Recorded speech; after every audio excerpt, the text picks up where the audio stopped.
T minus 10 minutes.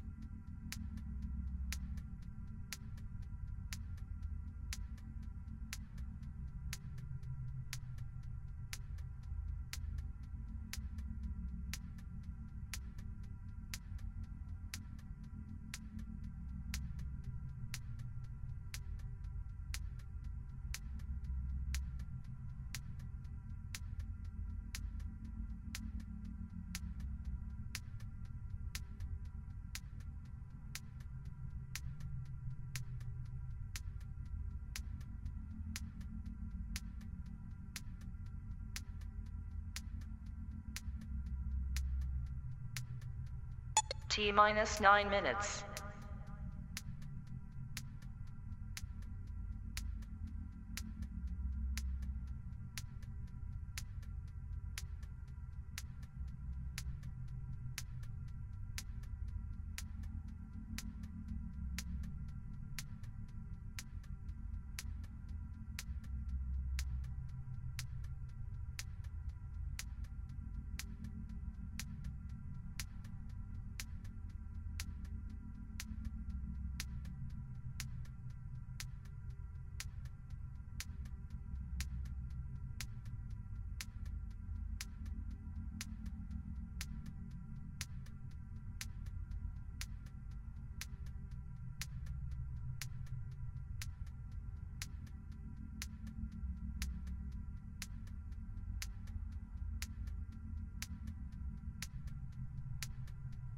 T minus 8 minutes.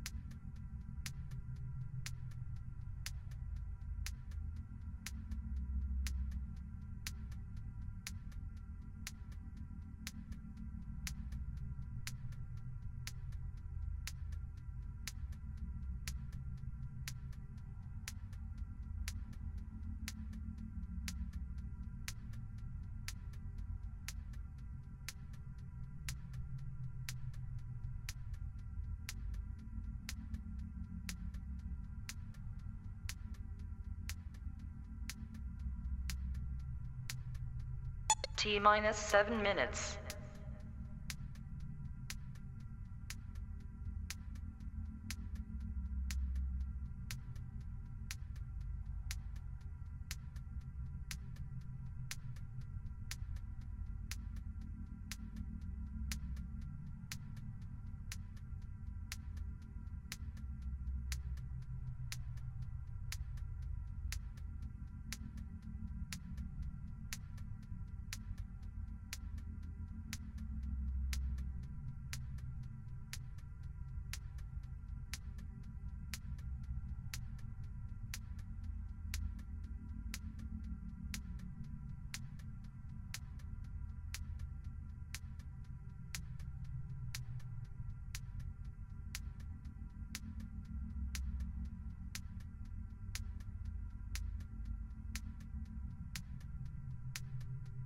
T minus 6 minutes.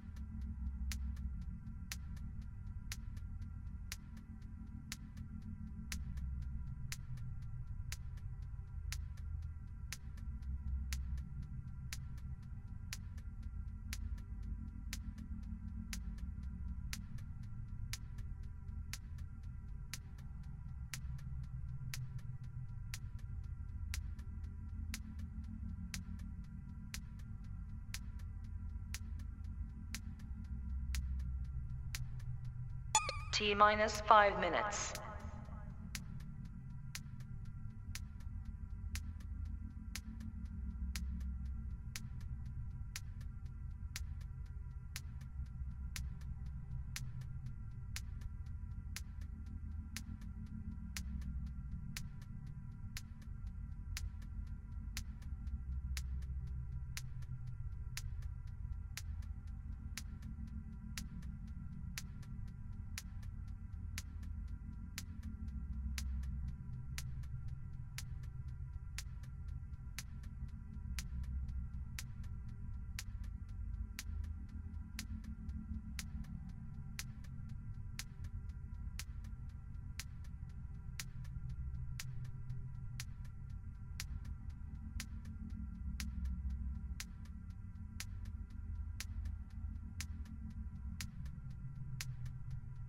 T minus 4 minutes.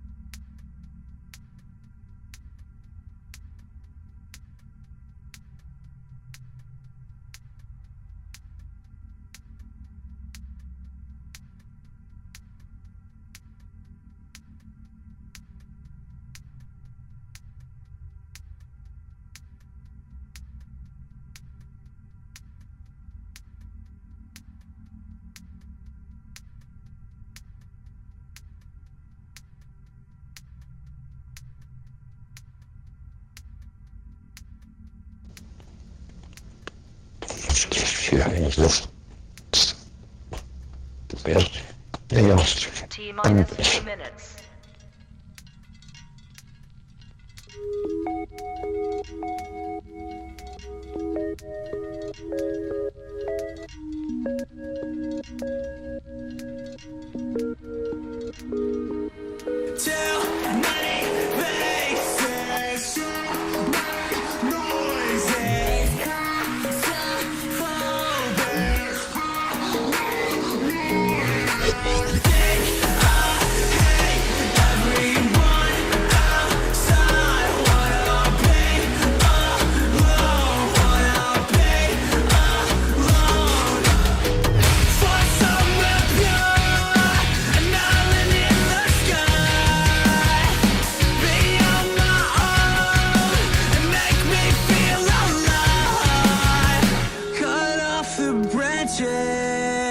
The ones corrupted, cut off the ones who want you to suffer, cut off the poison, escape the crowd, take out the ones who keep you down. Find somewhere pure, an island in the sky.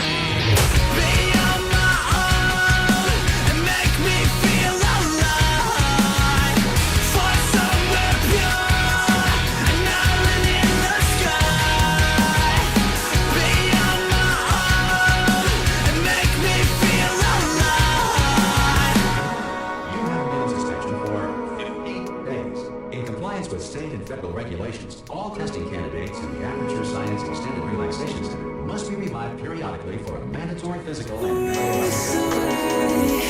I was scared to fade away in the background, took what everything you gave, stripped away my face to hide, but I'm not gonna waste my time again, thinking of all the lies you'd always spin.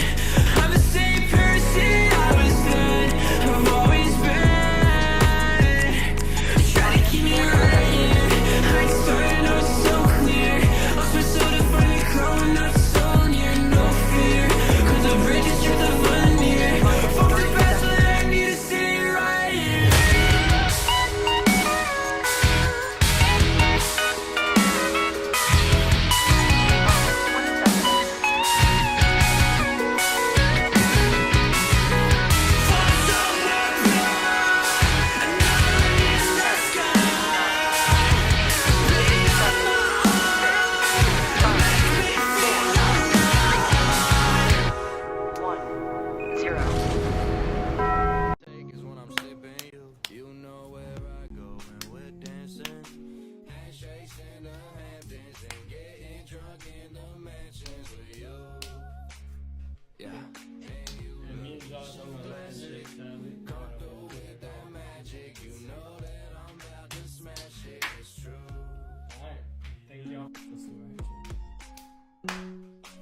could take it to the room or I could take it to the beach. But we gotta leave at 9 cause I gotta get my sleep. You could be the early bird, I'ma give you that worm. Get with me, I'll take you around the world. Cause if it's gold, I'll throw it away. You're worth more than every single chain. Walk with a lamp, it just means I'm cool. Next trip I take is just me and you. You know But without further ado, I guess to close it out, we'll do our handshake. indeed, episode 10 Signing off. in the books. If he could do it, This isn't a movie. he believed in himself. And you can too. Man, you're gonna put it on me like that? You can do anything that you want.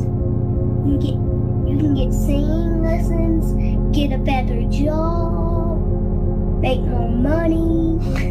You could be even like rich. You could live in the White House someday. You could be president. Me? Do what you want to do. It's not about it's not up to other people. It's true. It's up to you. Welcome to the Handshake podcast, brought to you by the High Five. Hello. Welcome. Welcome. This is episode 45. We did take a 2-week break. Yes. We had a lot of stuff going on. Josh was sick 1 week, and I had to put my truck into the repair shop for a week. All great things. Yeah. All great things. A lot of things have happened in the sports world since we've last joined with y'all. Some MLB topics we're going to be talking about. Some NHL has more and more weeks have gone by.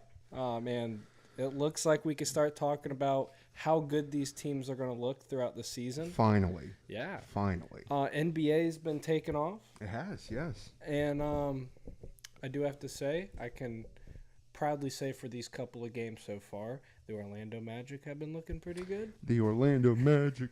Orlando Magic. Yeah.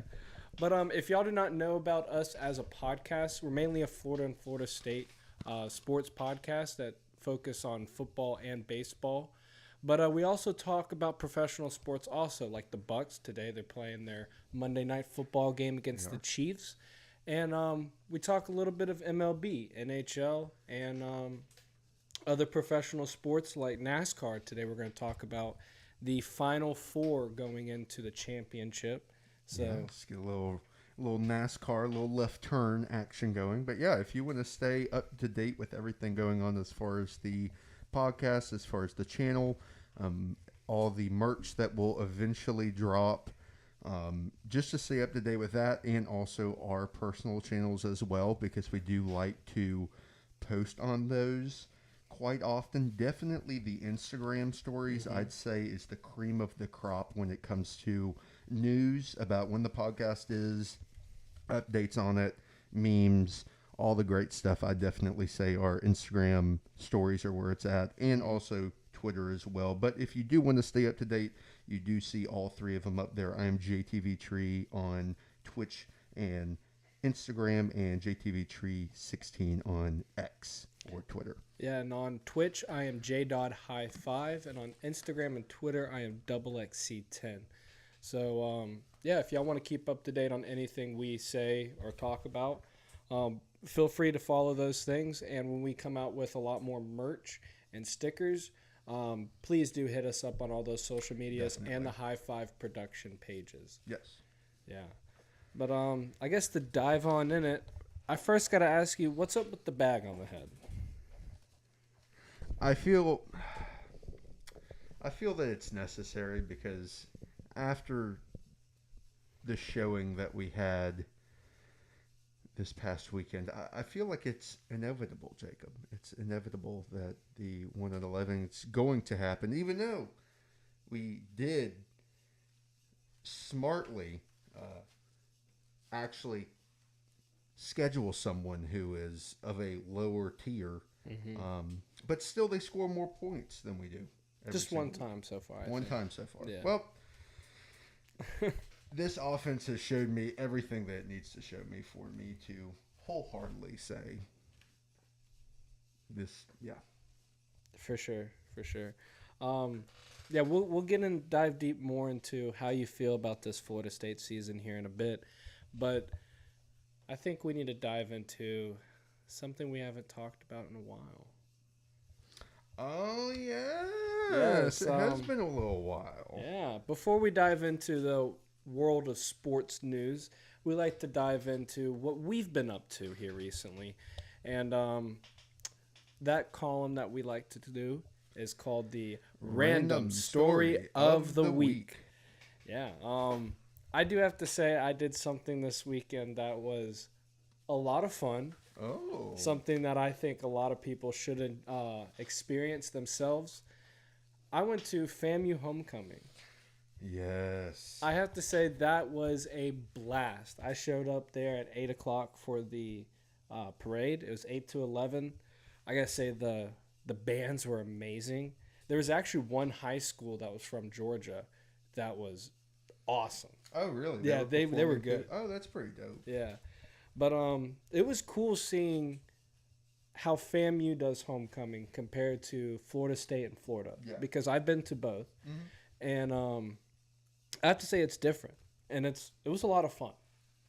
It was a blast to be there at FAMU. Bunch of great food, bunch of friendly people. Oh, yes. People are very, from the times I've been, wonderful people. Yeah.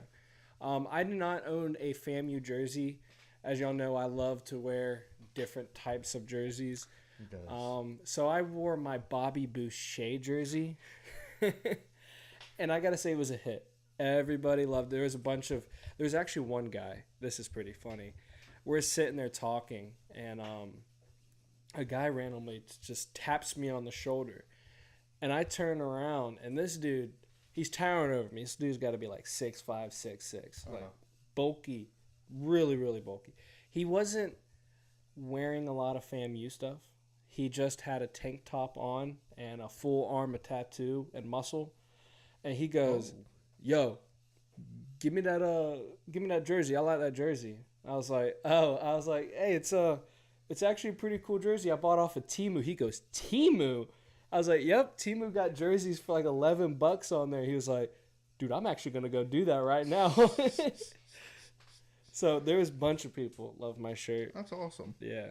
Yeah. We didn't get to stay for the football game because it was almost sold out. There was only one guy we found selling tickets, and they were rather expensive. How rather expensive were they? About $90 a ticket. Oh my gosh. Yeah.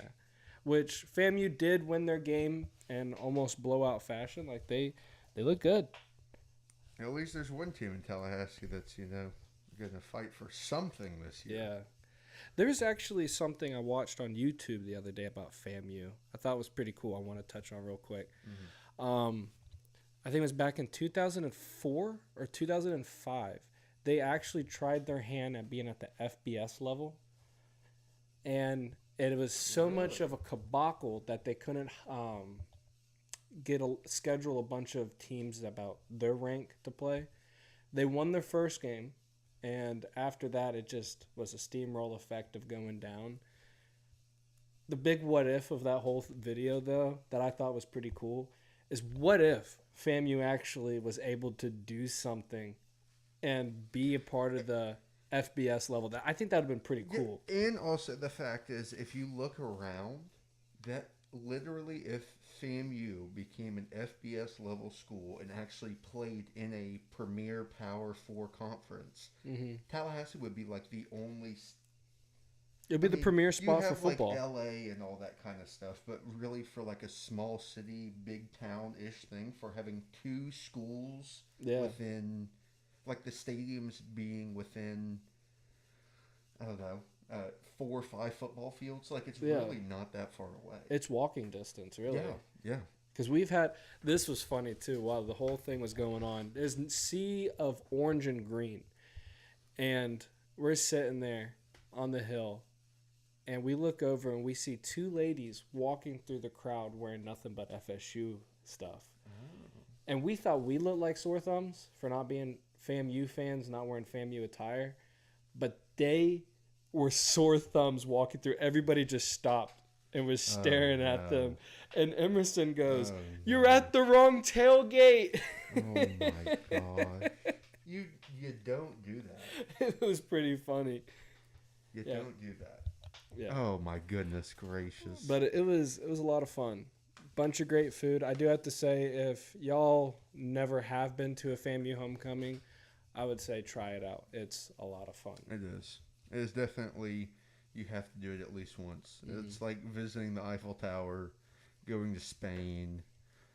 I'd put it in that category too. Yeah, like going to Alaska, like I would put it like the 12th wonder of the world is FAMU homecoming. There you go. Yeah. So what you been up to? What's the news around the street at Vincent Avenue?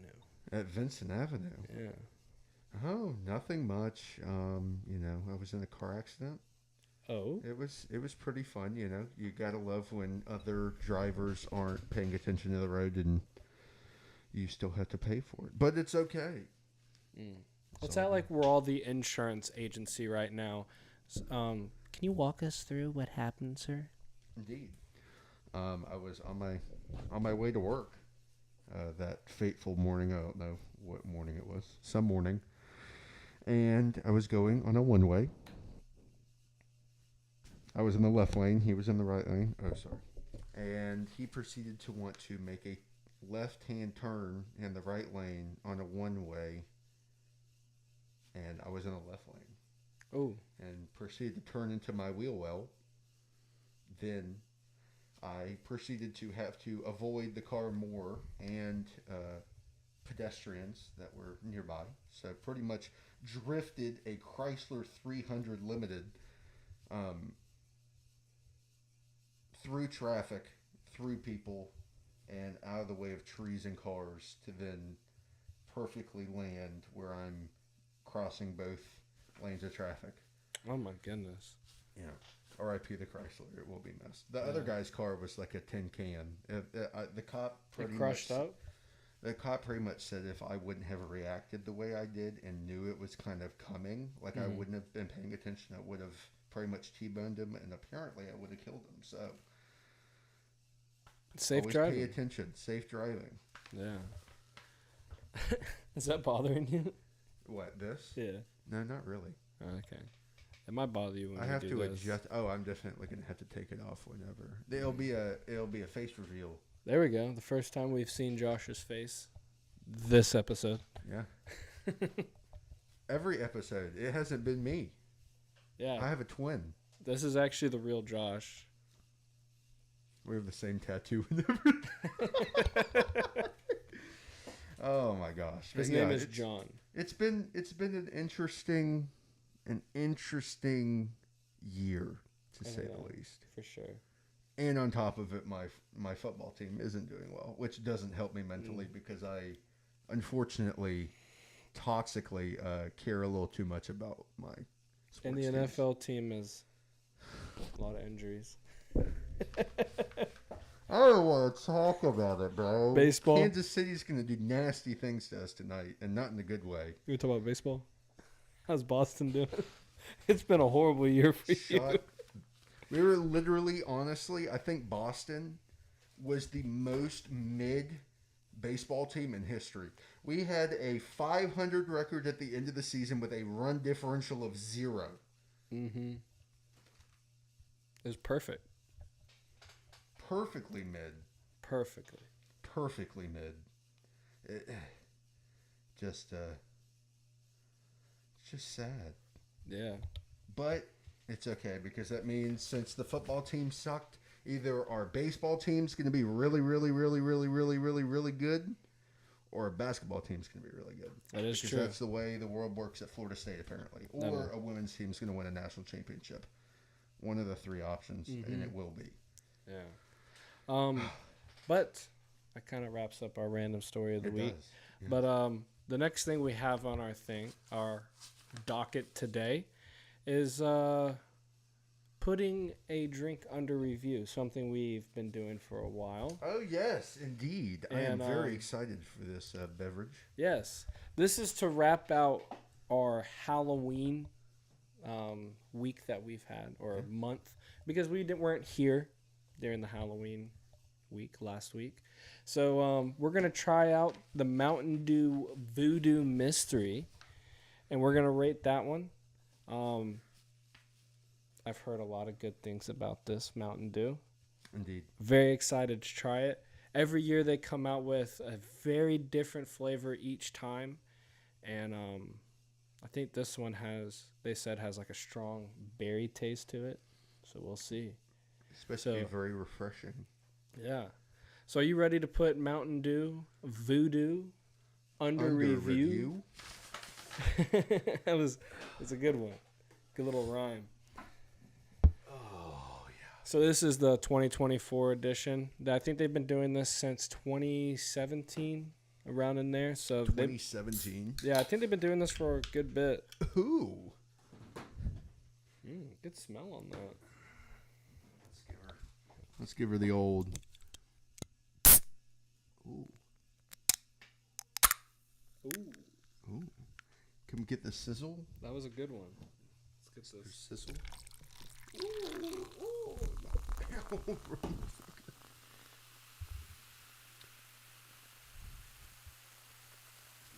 Dude, good ASMR right here. Where did I put my cup? I filled it full with ice. Is that it right there? That's water. Oh. You gotta chug the water first. Delicious. All right. One sip, everybody knows that.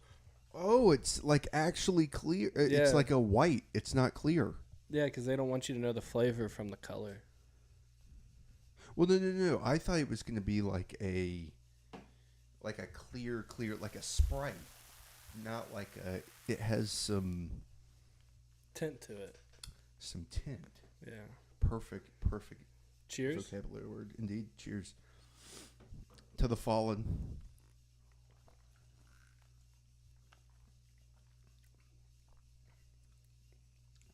Oh, yeah. By the way, we're not sponsored by Mountain Dew. But if Mountain Dew does want to sponsor us, we would love that. We are not endorsed, however, by any way, shape, or form. Mountain Dew Incorporated. We would love a Mountain Dew So sponsorship. That would be great. That sounds like a commercial, and I was like, "Oh wait, I need to cover our end to make sure that they don't try." All right, so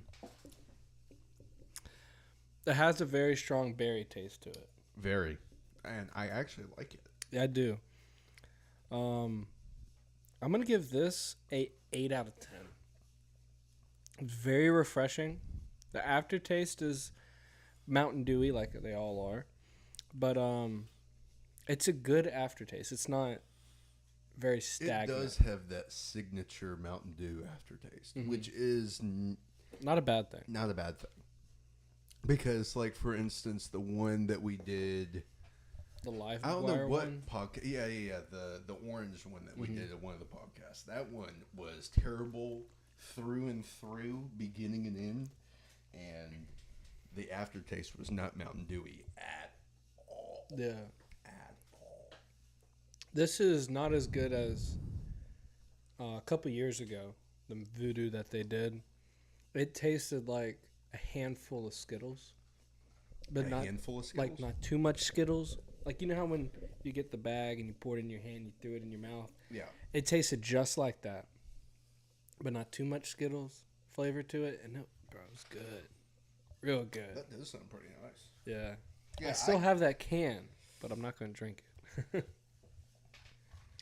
Honestly,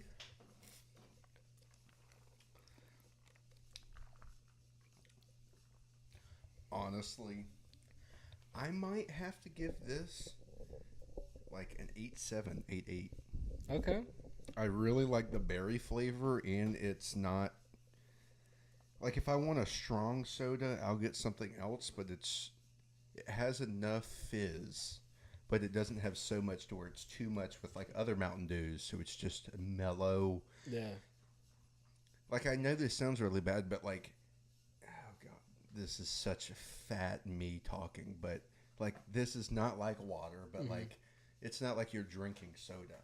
No. Like you can chug this down easy, but like a Sprite or a Coke or something like that, it might be a little bit harder. This you could just sit here and just.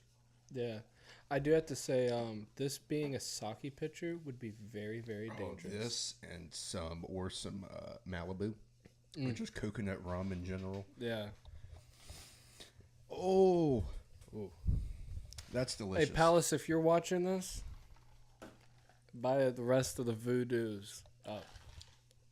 Buy the rest of the Voodoos up. Do it now. Yeah. Do it now. That's delicious. There is a couple more Mountain Dews on its way.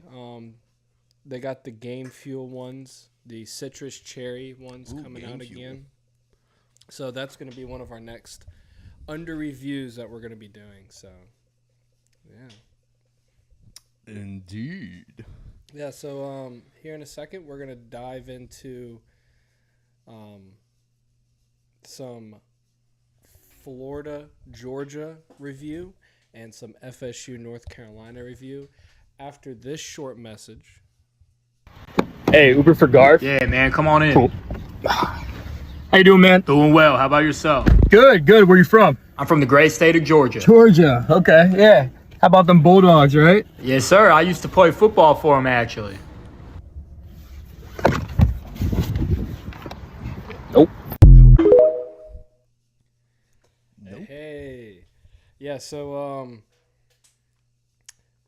if you do find yourself in the back of a Uber and your driver says that they went to school at the University of Georgia, just go ahead and get out. For your safety and others, just go ahead and get out. Just, if that ever happens, just think of yourself as being in the back of the Bronco with OJ.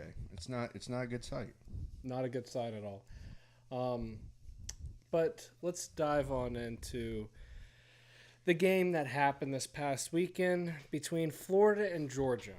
Oh, yes. That happened over in Jackson. I want to go ahead and get my heart-wrenching game out of the way.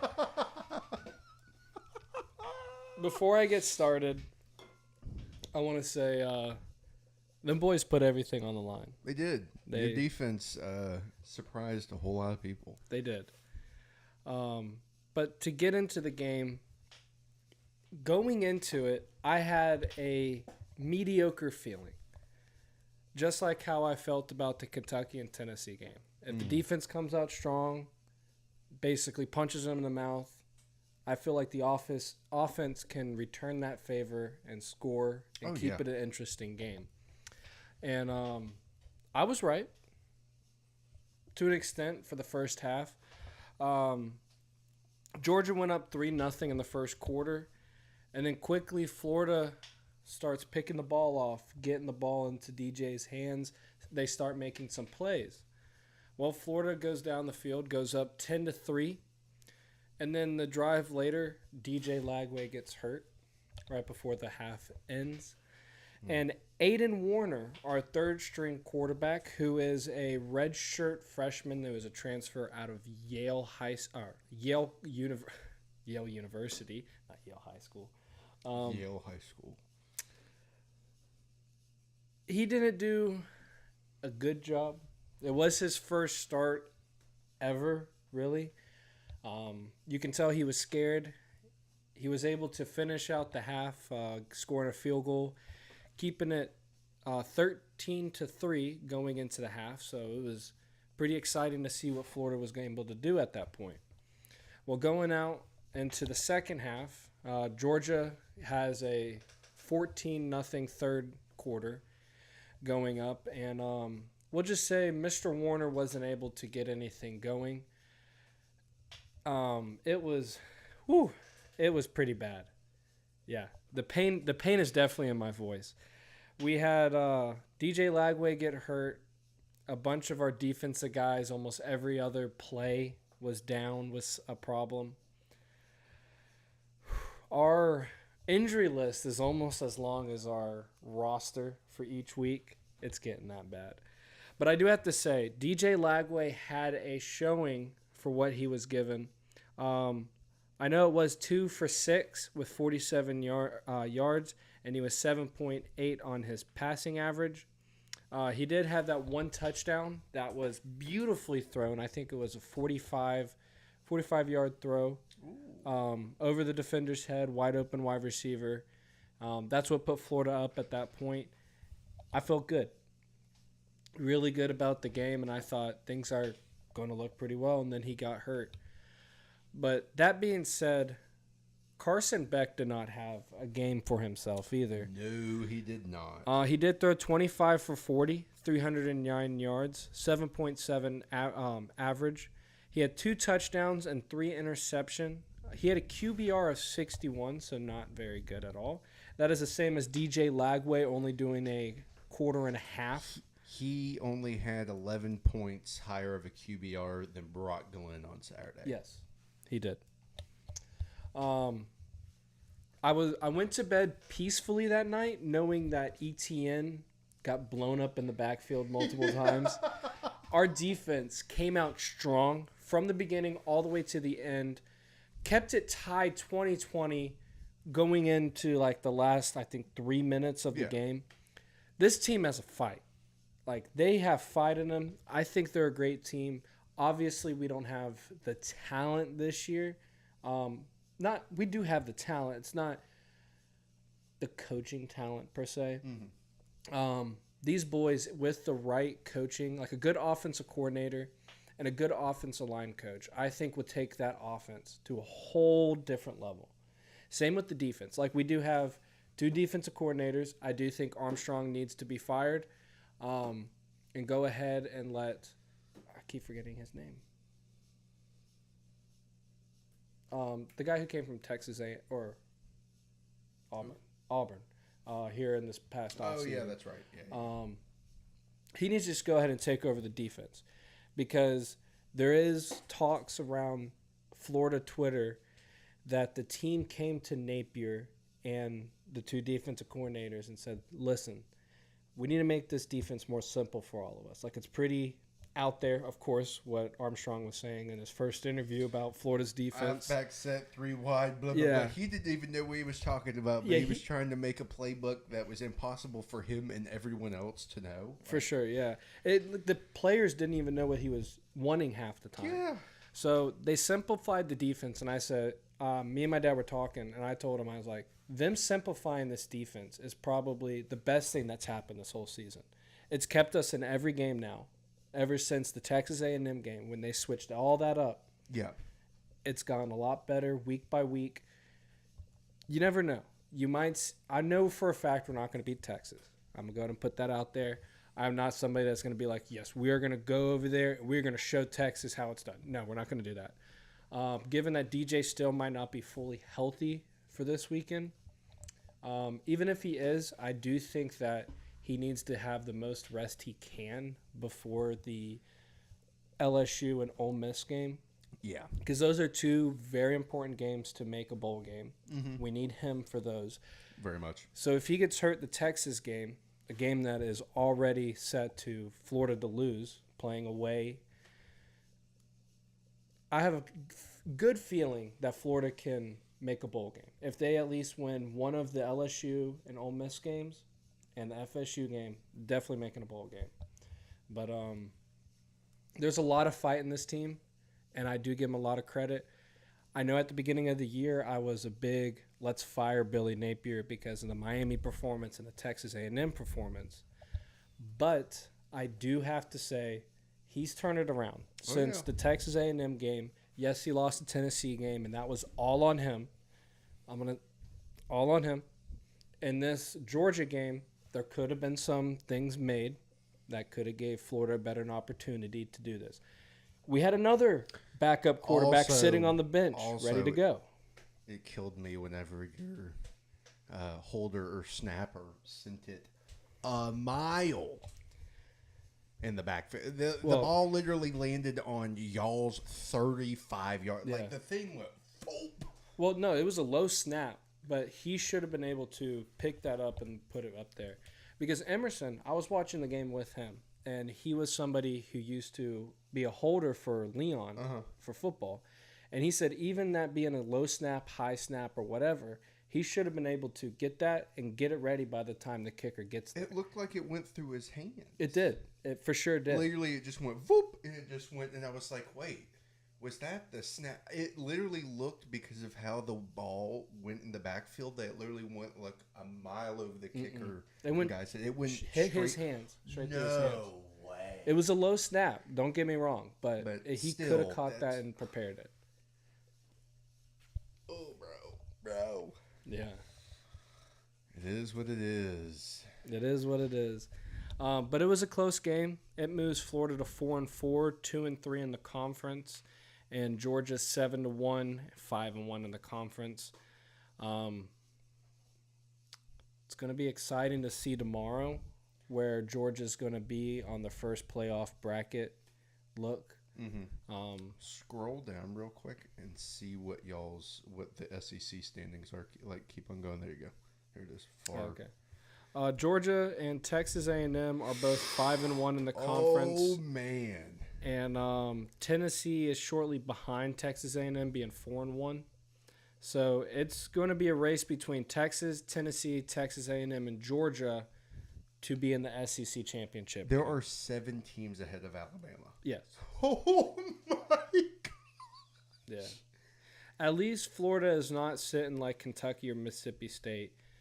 Kentucky is 1-6 right now in the SEC, and Mississippi State is 0-5, and it does not look any better for Mississippi State at all.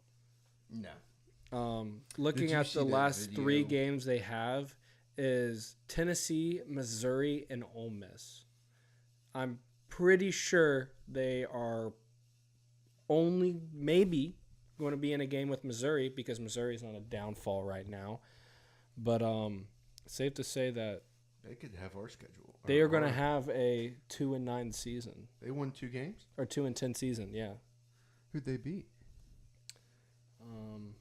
Or 2-7. They're 2-7 right now. No. They've beaten Eastern Kentucky and Massachusetts. 2 games that they should have won. Why did we schedule? Well, they lost to Toledo, dog. Why did we schedule Memphis? Why? Why did this have to be the year where we were like, you know what? We're going to play Georgia Tech across the pond, and then also on top of that, we're only going to pay a higher up team in the American Conference to come and. It's okay. Yeah. You want to touch on Florida State on the North Carolina game real quick? Because you're already heading that way on it. Talking about Did you FSU have schedule. anything else to? No, that was about everything I wanted to say about that game. But to recap, I do believe this team has a lot of potential to do something. Not this season, obviously, but if we go into the recruiting cycle, pick up some good recruits and some good transfers, there's a good chance that Florida would make an even bigger impact next year. As of right now, I see Billy Napier safe, and DJ Lagway coming back next year safe right now. After seeing the whole team go out there in support of him, it would be very hard for him to transfer after that. Yeah, that's it for my thoughts about the Florida-Georgia game. Undefeated next year. I don't Calling know. it right now. No. Calling it right now. Florida's going undefeated next year. That'd be pretty cool if it happens, but I don't think so.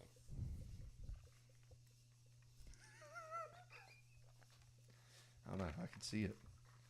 I mean, we just saw FSU do what no one's ever done in the history of the sport. So, literally anything could happen. That is true. Are you okay? No, I'm good. Question is, are you okay? Oh, I'm great. I've already. How many stages of grief are there? I think you 5 went through the stages of cycle like grief? 6 times. Oh no, I've been past the 5th stage of grief by. Let's see. When did the denial start? Okay, so the question I have for Florida State fans is, after the first touchdown against Georgia Tech, with like 10 minutes left in the first quarter, what was the first thing that went through your mind? What was the first thing that went through your mind when our defense got a really big stop after they wasted like 5 minutes of play, and we literally took like 2 or 3 plays down the field and scored? I bet every single Florida State fan like me thought, oh, the gravy train. We found what we wanted. And then literally after that play until now, it's just been terrible. All downhill. Since the 10-minute and 30-second mark of the first quarter of the first game in Ireland, it's been crap. Yep. Crap. It's insane. Absolutely terrible. Like, California, literally the only reason why we beat Cal, I honestly think the boosters just gave our defense like an extra $100,000 a piece and said, do what you need to do. Or, I don't know how. How? I honestly don't even know how now. Yeah. Because California's record, like, even with the wins and losses that they've had, I don't get it. Well, I do get it. It's because you can't hire your friends and expect great results just because they're your friends. Yeah. You hire people. And by the way, who thought hiring a former Miami Canes head football coach would be a good idea? He sucked everywhere that he's been. Who thinks that Randy Shannon is good at his job? He was maybe good at his job in the 90s when he was moving coke money and all that stuff for the University of Miami when he was a coaching assistant. But he hasn't done anything since. He literally sat Al Golden up for failure because Al Golden got to Miami and then it was just crap. Yeah.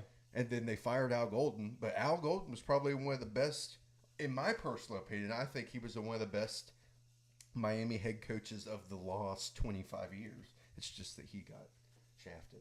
Yeah. But pretty much, yes. Let me get back to the Tar Heels, Florida State. What was the score? 35-11. FSU has not scored 21 points in a singular game this year. Ashton Genty currently has 9 more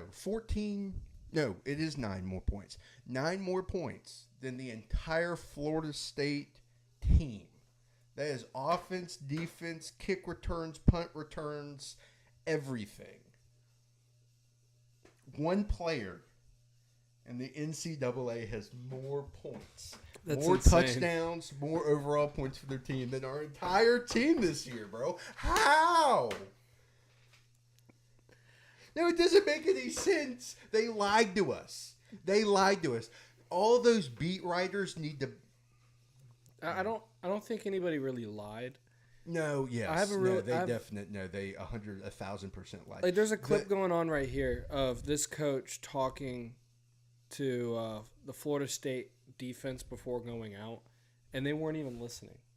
They're just sitting there looking around at the empty stadium. Weren't even listening to the coach. No, talking. because what's the point? Your offense isn't going to score. If I was a defensive player, I would have quit. I wouldn't have even shown up. What's the point? Yeah. I have a feeling there's just a lack of morale through that whole locker room right now. Nobody wants to be there. Well, why? Here's the thing. Would you want to be there if you know for 1,000% fact that you're going to be on the field 4 times longer than your offense is, and your offense isn't going to be able to help you? No. But the same with the offense, though. The offense wasn't listening to Norvell or any of the coaches during timeouts. Yeah, it's because they all suck. Even if they did listen and it hits a dime in their hands, they're not going to catch it. No. I would say it's coaching, but at the same time, it's not. It's just these kids have no confidence, and they're just terrible. You can tell Mike is trying. Like, he's trying his hardest. Yes, and honestly, here's the thing, and here's the brutal, honest thing. Mike it probably killed him just as probably way more than all of us combined. Like, I understand the stuff now that, FSU being bad hurts me just as much as the biggest fan. That's BS. But the fact is, he probably felt the most hurt after being left out of the college football playoff than anybody in the world. Mm-hmm. And it affected him.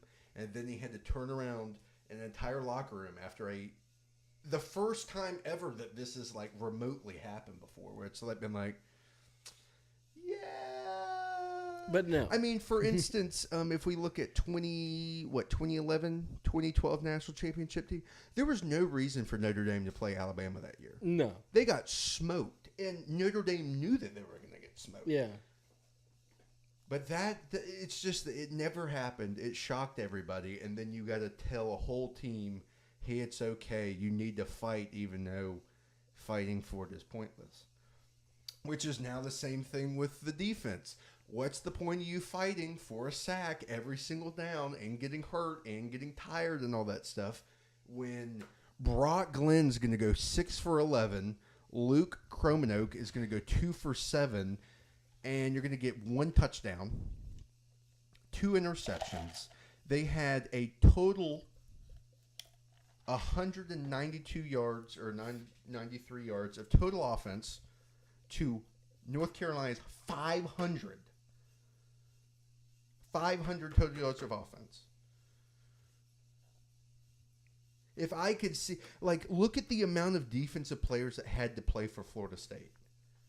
And all of these guys had, like, 7 tackles, 6 tackles. Like, they were getting a whole bunch of tackles because they were on the field all the time. Mm-hmm.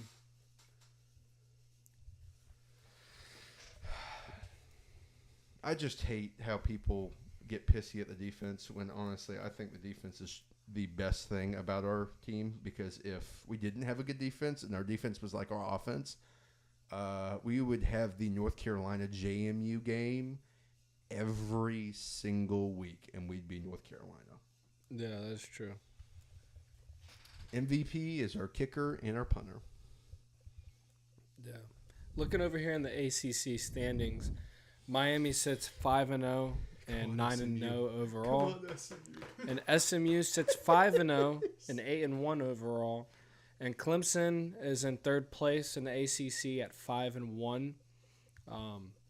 This past week wasn't so very well for the Clemson fans, losing to Louisville 33-21. But yeah, a lot of people are trying to put Dabo on the hot seat after that game. That was abysmal. Yeah. I don't know how in the world you lose to that Louisville team at home. Well, that same Louisville team took Miami to the wire a couple weeks ago. Yeah, but Duke, if things would have gone a little bit different, probably would have taken Miami all the way down to the wire. Duke, yeah. Manny Diaz is a bum. There's like 2 plays that kept Duke from winning that game. Manny Diaz is a bum. Yeah. The 53-31 does not show how close that game actually was. Mm-mm. Not at all. Same with looking at the Georgia-Florida game. Yeah, they won by 14 points, but that game was a lot closer than you'll see that scoreboard. Yeah. But going through some of the scores that happened this past week, first one we got to talk about is Oregon. No, we don't need to talk about the fall from grace. Well, Oregon's showing up every single week, and they are blowing the Big Ten. 38-17. It's better than the Georgia beating Florida, what they did. I think if your team played Michigan, y'all beat them by 30 points. For sure. Hopefully we meet them in a bowl game. That would be the funniest thing ever. Wait, they might even not. Yo, if we get the Outback Bowl what's with the them? rest of Michigan's? They're 5-4 right now. Yeah, what's the rest of their schedule? They could actually have a winless. They can't go bowling. No, they're definitely going bowling. They got to have a cupcake team in here. No, they don't. So Michigan might not be able to make a bowl game this year. They got Indiana this week. At Indiana. They're number 8 right now. Then they got Northwestern at home. Has been a sneaky team. Yeah. Every other week that can run something. And then Ohio State at Ohio State. and kind of looks like Ohio State's not stopping. Slaughterhouse. Yeah, it's slaughter. Yeah. But Oregon right now, them and Indiana are both undefeated in the Big Ten and 9-0 overall. This is insane to me right now. No, yeah. Indiana this is why I wanted to Oregon talk are gonna about play this. each other in the. That's going to be insane. Yeah. That the very first year that Oregon goes into the Big Ten, they go. And they're playing then Indiana. They're playing Indiana, who hasn't had a 9-win season ever. They've been around since 1872. Yeah. They have been around almost 80 years longer than Florida State has had a football team. So they've had all that more years to get boosters and everything. Yeah. And now they're finally good. What a year in college football. I would love to see Indiana and Oregon as the Big Ten champions. Oh, yeah. Championship. That would be awesome. Great. Interesting game. It would be. Interesting game. Yeah. But going down the list, Ohio State pulls out a crazy win over Penn State. What an interception. Dude, I was just about to say that. What an interception. Literally to turn a without a doubt TD and literally go nope and be like insane. Someone had two different pictures of like from when they first started trying to catch the ball to when they were on the ground, and it looked like two totally different plays. Yeah. Like when he goes in, like the Penn State guy has full possession of the ball right here. But then on the ground, it looks like the Penn State guy never had a chance, and it was a full interception by the Ohio State guy. Yep. That was a clutch play. Very cool by Ohio State. Even though I'm not a big fan of them, that was a great game played by them towards the end. But Penn State keeping it close. James That Franklin's was pretty cool. Talk about mid. Yeah. In honestly a pretty mid conference. Homie can't win a big game for anything. I do have to whatsoever. ask you this though: if that game was played at 7:30, do you think that would have had a different outcome? A lot of people are talking about this too, because it being what was supposed to be a whiteout game for Penn State, if it would have been a 7:30 kickoff, with that being packed out, do you think that would have had the same effect as what South Carolina had this past weekend? Because James Franklin cannot win big games. You don't? Yeah. Okay. Same thing with, honestly, the crazy thing about Ohio State, this might be a complete overreaction of everything, but the way that I look at the Ohio State-Penn State game is literally the battle of mid coaches who lose 2 to 3 games every single year and never do anything. Yeah, and this is one of those games that they always. Yeah. It's literally Ryan Day. Ryan Day, very, very mid, and you have James Franklin, who is very, very mid. Yeah. Going down the list, we've already talked about the Miami Duke game, but Tennessee, Kentucky. When we talk about the uniforms, I do have to say, Tennessee's video they did to promote the blackout uniforms. Fire. Awesome. If y'all haven't seen it, go look it up. It's basically a Venom taking over the Tennessee uniform and going all black. It looks awesome. But Tennessee was able to hold off Kentucky, going 28-18. Kentucky is not looking so hot in the SEC this year. A team that was projected to be the dark horse of the SEC has slowly lost their way throughout this season. After the Georgia loss that they should have won, it's just gone downhill after that. And I would have to say it's pretty cool seeing Tennessee building a better team, because I would have to say the past 4 or 5 years, Tennessee has had a contending team, but it was always the coaches that took them, like, couldn't get them to that win. Hoople, as soon as he gets there, all he was missing was like a little bit key of ingredient. And I feel like this year, Hoople has that key ingredient. And I'm not saying they're a national championship contender, but they are, and they're going to keep throwing a wrench in the SEC standings. Oh, yeah. You might see them in the SEC championship. Ain't going to hurt my feelings. I'll be honest with you. No, hurt mine a little bit, man. Tennessee can stay away from any national championship. Yeah. You know who I want to win the national championship is South Carolina. Dude, South Carolina. If they go undefeated for the rest of the year, I want them as a... Oh, they for sure beating Clemson. How many games have they won? 4? 5? See, the crazy thing think they're about 5 all and of 4. South 5 and 3. Carolina's...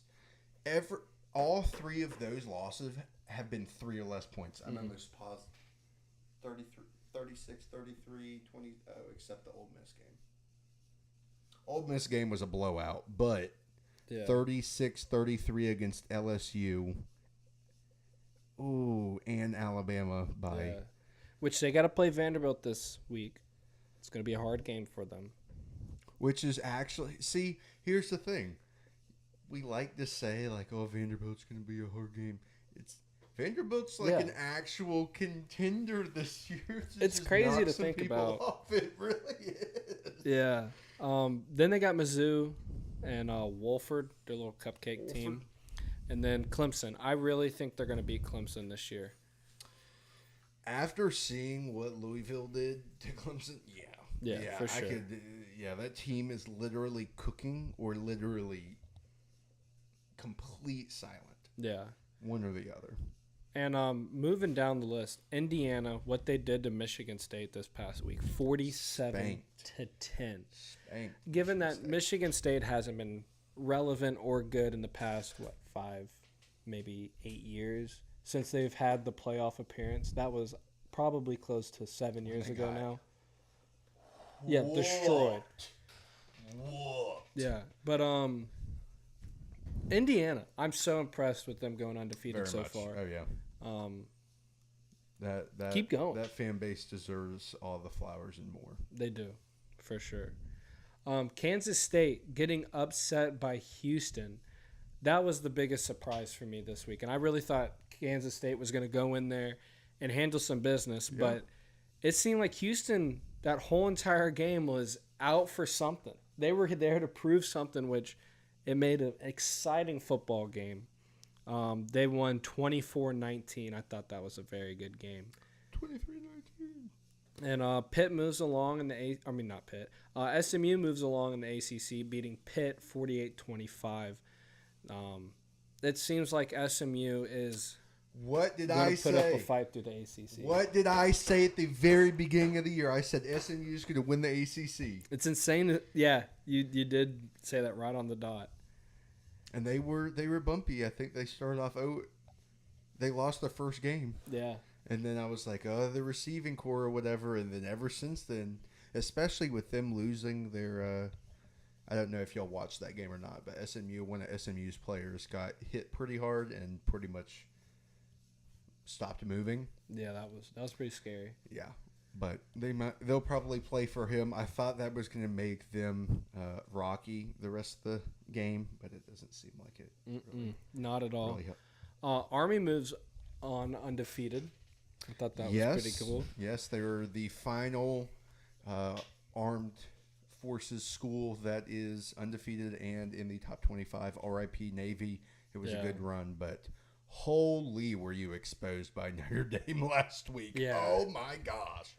I also have to say, Illinois, y'all made a beautiful run there for a little bit, but it has came to a stop with Minnesota beating them 25-17. Honestly, man, Minnesota's looking like... Dude, I thought they should have beat Ohio State. Yes, they should. Sneaky. Mm-hmm. I mean, honestly, these last 3 games could go somehow whatever way, and we could literally have Indiana and Minnesota playing each other in the Big Ten. Dude, that would be insane. Michigan somehow pulls off an upset over Ohio State. They don't get in. The amount of Minnesota apparel I would buy. Oh, yeah. Oh. Minnesota! Going down, there isn't really much crazy football that happened. Yes, Vanderbilt beat Auburn 17-7. It kind of seems like the Auburn era of Hugh Freeze is going to be gone. It's bad. Trash. And it's not like he's been bad for like 1 year with like Mike Norvell. He's been trash since he got found out at Ole Miss for doing whatever he did with his assistant or whatever it was. The strippers. Insane. But there are some cool uniforms from the past 3 weeks that have happened. I kind of combined the best ones that I saw throughout these 3 weeks. FIU did make this cut 2 times. Yeah, they did a cursive helmet, and then they did the Miami Vice one. I thought was really cool. So let's dive deep. You ready for this? I am. Are you ready for this? Yeah. You ready for this? All right, let's take a look at these. Oh. Whoa. Ooh. So first up, we got Texas State. Love these cursive cats helmets, and Old Dominion with that throwback logo is beautiful. I love the Old Dominion. Oh, it's I like it. It's awesome. Beautiful. It's ugly, but I love it. Yeah. Like it shouldn't work. So we got Illinois wearing a all orange outfit. It's kind of a throwback with their helmet. I like it, dig it. I love the all orange. Syracuse. Or Hunting Orange. Now you say that, I do see Syracuse in that uniform. Next up is the Tulane and Charlotte. Love Tulane's helmet. Awesome. I love the wave on the helmet. Yes. Look like that Love zoom the in wave. on the wave. Yeah. Charlotte's gold rush uniforms are awesome. They're clean, especially with the green swoosh and then the green outline. Louisville wore all black Cards uniform against Miami a couple weeks ago. It looks so good.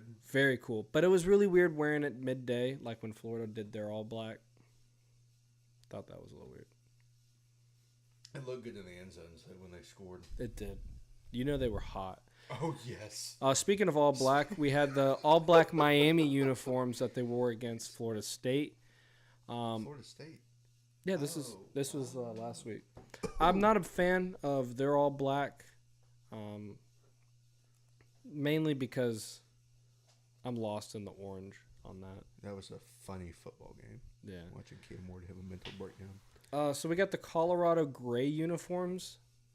Kind of a fan of it. I'm not gonna say I like them. They should have done gray helmets. Or black helmets. I thought it would look a lot better. The white does not. Yeah. I get they're trying to do like a mountaintop look. So we got Wake Forest. Vanderbilt. Purdue. They all look the same to me. And the Northwestern helmets that are script, those are beautiful. I love them. Everybody's getting script helmets this year. Yeah, Everybody's but like, we're Purdue, gonna do it. I like those. Those are pretty cool. Purdue, go Boilermakers. I love them. Yeah. So we got the Space Force uniforms. Every year UCF does this. This is a 10 out of 10. I love it. With the blue and everything, the way that they have the blue hue. Yeah. It's like a moon. It is a moon. And like the stars. Yeah. Lighting up. This one is the Michigan State and Indiana game.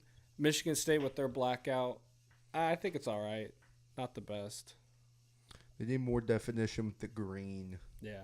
Like they need to make that strip white to then put the green on it. Yeah. So it shows out more. So we got Oklahoma wearing their gray unis. Those are pretty dope. But I do have to say Maine's cursive helmets in the background really take over this photo. And the fact that Maine was tied with Oklahoma for like a decent amount of their game was hilarious. So we have Oklahoma State with their throwback unis they did, or throwback helmets per se, to the Oklahoma State A&M College, what they were used to be called. But Arizona State's uniforms look a lot better to me in this photo. I love the helmets. Dude, dope. Tennessee's all black. Yes. Love them. Yes. 10 out of 10. I'm a big fan of these. Same with the Rocky Top helmets that they have. I hate the orange, but I love the black and orange. It looks good. I hate the chrome helmets that Kentucky wears. It's so dumb. So dumb. Just wear black helmets, blue helmets, or gray helmets. I don't care. This one is the FAU blackout jerseys they wore this past week against USF. I thought they were pretty cool. Whooping. It's kind of hard to make out what it says on the helmet, though. Yeah. It's not. Here's FIU's helmets that they wore, or jerseys they wore this past weekend. Miami Vice, dope. So clean. My favorite right here. The real Miami College. I do have to say, Sam Houston's all orange right there. It does look pretty cool. It is pretty clean. Middle Tennessee wearing their black, white. I thought these were dope. These were very clean. I like the blue outlet. Like, usually the blue, it kind of looks like a TCU charcoal. It does. TCU used to run it with Trevon Boykin. This next one with ECU with their script helmets and a throwback look with the jerseys. I love these. These are awesome. 10 out of 10. It kind of gives me a high school vibes, though, like Mariana High, but looks cool still, though. Yes. Looks like LSU, except actually better, in my opinion. Yeah. Stanford pulled out their black jerseys that they usually wear once a year. My opinion, not a fan. I know I give hate to a lot of schools who only wear the same uniforms. The only school I would have to say that can pull off the same uniform week to week is Stanford. I don't say change it at all. Utah wore the Ute Pride helmets. I thought these were pretty dope. Oh, that's pretty dope. Yeah. Oh, it's like the quilt. Yeah. I like it. That was like a 9 out of 10 for me. Yeah. Those helmets are clean. The jerseys they could have done a lot more with. Yeah. Rice did a Cowboys look. The Cowboys wore this helmet in 1980 for a patriotic look, and this kind of resembles that look with Rice. I thought this was pretty cool. One of them good old Texas schools. Yeah. All Rice. Here's FIU again. I really thought these were cool. I'm loving the cursive this year. Like, this is the year of cursive.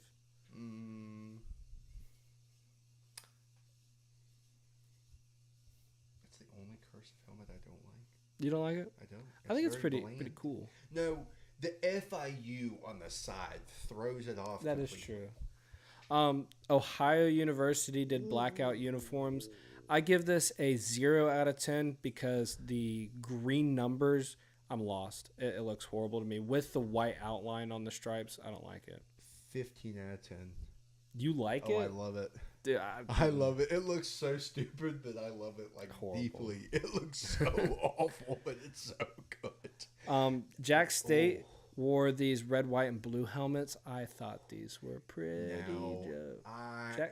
Not Georgia Jack State. State's What? or Georgia Southern's helmet with the all, like it's not matte. It kind of is. Yeah. Like I don't know, that texture. This next one, I really like this throwback. It was kind of cool, honestly, seeing it on the TV. On the field and on TV, I thought was really cool. When we saw it originally, when they came out with it, I thought they were ugly. These throwbacks that Minnesota wore, these were dope. I like them. 10 out of 10 on these. It gives me, like, when Florida did those throwback helmets, I really like them. Very old. Yeah, definitely old-timey lettering and everything like that. Looks clean. This one is San Jose State playing Fresno State. I really like Fresno's helmets, but I do have to say the script might be a little too big, in my opinion. If the script was literally a little smaller. takes up the entire helmet. Yeah, it's like a mohawk up there. It looks like It's literally like it's coming to like the front of the face mask. It's yeah. so big. We got UAB's ugly uniforms. I like the helmets. I hate the uniforms. So The uniforms. not a fan of them, but I do like the reason why they wear them, because the profits that they make off of these jerseys that they sell and during and after the game goes all to the Children Foundation for UAB. I thought that was pretty cool. Tulsa came with their throwback uniforms. Not a fan of them. Not as good as was it Indiana's uniform throwbacks, but these were all right. Kind of look like the 49ers. They do. So we got Houston with their black uniforms they wore this past weekend. I kind of liked them. I love the gray UH on the Houston helmet. That it's not like it doesn't have any other main colors. Like they just went gray. Yeah. And it actually looks really good. It kind of gives me a Cincinnati vibe to it, and I like it. It does. Here's another look at the FIU uniforms. Just, they're beautiful. 10 out of 10. I might buy one of these jerseys, to be honest with you, or a mini helmet because they're that cool. The mini helmet would be fire. Yeah. With Vice on the side, with FIU, that's clean. That's clean. Right here, that helmet. How can you say that's an ugly helmet? It's so beautiful. Beautiful. Magnifico. Love that. Makes me want to make a 80s style high five t-shirt. Oh, yes. The 80s style t-shirt. And that wraps up our uniform watch from this past 3 weeks. Hopefully y'all enjoy all those. I really like a lot of those helmets. I do have to say, at the end of the year, I am going to try to collect every script helmet we saw, and we're going to try to rank 1 through 10 the best ones that we seen this season. I think that would be pretty cool. Yeah, but Josh is trying to pull up the Bucks game right now because they are playing. I think I have a little tidbit of the score. It is 0-0 right now. The Bucks have the ball. Let's check out some stats right now. So it's the first time the Bucks do get the ball. 1st and 10 at the Tampa 6. As of right now, Patrick Mahomes is 4 for 5 for 26 yards. Kareem Hunt has 3 carries for 8 yards. And Travis Kelce has had 3 of Patrick Mahomes' receptions for 24 yards. So only 2 yards have made it out without being in Travis Kelce's hands. So far in the game, I can say that I think if the Bucks defense can hold on like they just did this one drive so far on stat-wise and just hold on Kelce, I think we might be able to have a chance. Yes, very much so. There's always a chance. Always a chance. Especially with Baker as your quarterback, there's always a chance. I do want to talk a little bit about the NFL games this past weekend. Some of them were pretty crazy. Hold on. I'm trying to pull up the games.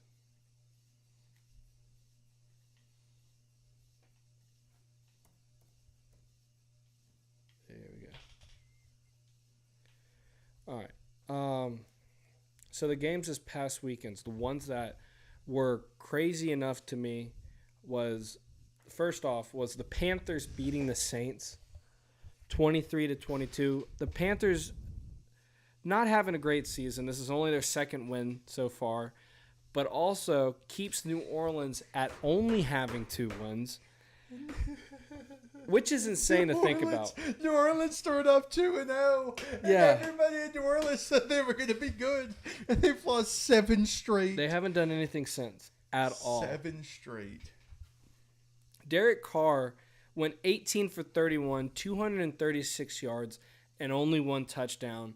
While Bryce Young on the other side got 16 for 26, 171 yards, 1 tutty, and 1 interception.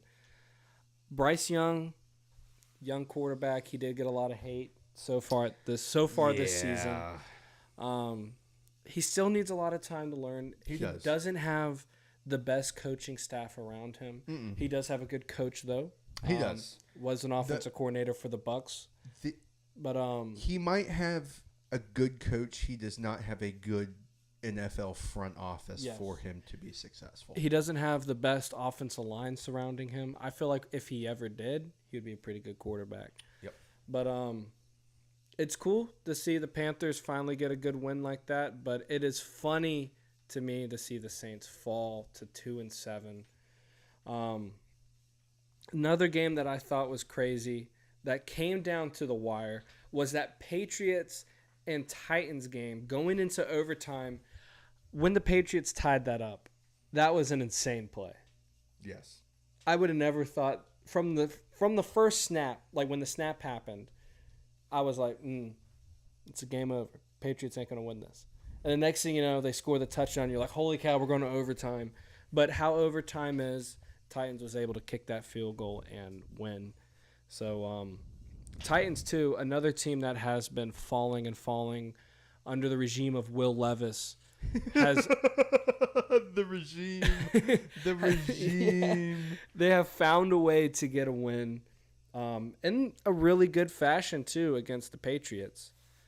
Another team to talk about in the NFL that is slowly on a decline, even their quarterback is finally admitting they suck, is the Dallas Cowboys. Blowing it up against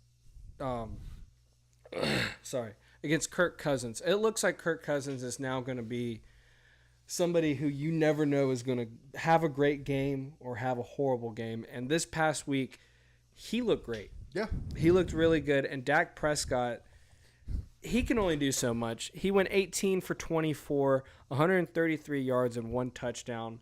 While you look over there at Kirk Cousins and you see him throwing 19 for 24, 222 yards and 3 touchdowns with 0 interceptions. I know I gave hate towards Atlanta for having or picking him up as a free agent this past offseason. But I do have to say that was a great choice to have Kirk Cousins take over the reins over there in Atlanta. Yes, giving, Michael Penix some time to, feel comfortable, learn after someone who's been in the league for years now. Yeah. Before he eventually takes over the reins. Yeah. For. And I'm the big man, and I'll say I was wrong about that whole thing about Kirk Cousins and Penix. And I feel like sooner or later we are going to be proved wrong more. I think it was some random guy at a bar we were talking to during that time that was saying that was a great pick of Penix. And I don't want to say the guy was completely right because we don't know yet, but Kirk Cousins was a great choice for the Atlanta Falcons. Yes, without a doubt. Even though it was costly for the pick and everything, long term, I feel like it helps them spend the money for their franchise quarterback for the next 10, 12 years. Who knows? But that was a crazy paycheck that they gave Kirk Cousins going into this season. Oh, yeah. Yeah. Oh, yeah. Another crazy score looking at this was the Ravens having a field day against the Broncos. It kind of feels like the Broncos are never really going to have a foot this whole season. Nope. Every time you feel like, okay, this might be their game. They might be doing pretty well. No, they prove you wrong real quick. Good old Bo Nix. Yeah. Good old Bo Nix. The Lions went out and destroyed the Packers 24-14. A lot of people are saying Jordan Love isn't the guy. You can't have these young guys come out and start for you for a franchise that was struggling, but with their other quarterback. Oh, man, this isn't good. Kansas City just returned a good punt right there. Returned the punt like 35 yards. Yeah. But teams like the Texans, the Panthers, the Packers, and the Patriots, they're putting a lot of stuff on these young quarterbacks' hands. And especially he was hurt for the first couple games of the season. He was. He played the first game, got hurt the first game, and he's been out 3-4 weeks. Yeah. He's just now getting back into it. Which the Packers really only have one good wide receiver. They got Jaden Reed, and you really can't name another wide receiver on there. For some reason, Green Bay is notorious for not getting receivers. Mm-hmm. Whenever Aaron Rodgers was there, he never got a first-round receiver. They don't like to which doesn't make wide any receivers. sense. It's weird. Any sense. Yeah. The Vikings, they're my team right now. They're your team. They're not my team right now, but they're my favorite right now to do something going up towards the playoffs because they're sitting right now 6-2. and they're getting everything going. Sam Darnold looks like a quarterback we've never seen before. This is not the Sam Darnold we saw from years prior. This man did throw 2 interceptions against a pretty good Colts defense. I'm not gonna diss on the Colts defense. He went 28 for 34, 290 yards, 3 touchdowns, and 2 interceptions. The Colts did keep that game close. Joe Flacco, the man comes out of he's almost retired. Then he comes back and he's just like, I want to play again. He did not have a touchdown. They had a lot of rushing yards that game. But Joe Flacco did have a decent game, 16 for 27, 179 yards, and 1 interception. Vikings win me money. Yeah, the Vikings have a great defense. Yes, they do. Very good defense. Yes, they do. That was one team I should have picked up in fantasy. Oh, yeah. I have them in my other league. Yeah. Either that or I think it's in our league, and I just have 2 defenses. I got 2 defenses. I needed 2 defenses. Yeah, the dropping and adding of things to have to fill in for buys to still win. Or think of, I need to trade these people away so I can get these people, but is it really worth me trading these people away to get these people for just 1 week? Yeah. It starts getting tough. For sure it does. So that kind of wraps up our NFL from this past weekend. Wasn't there a UFC fight night this past week? There was, but it was meh. It was? Yeah. You want to talk about it real quick? I got to use the restroom, so. Oh, no, I meant but yes, I can definitely talk about UFC. Oh, for sure. I can talk about the fight that's getting ready to happen. Okay, yeah. Hype them up. Indeed.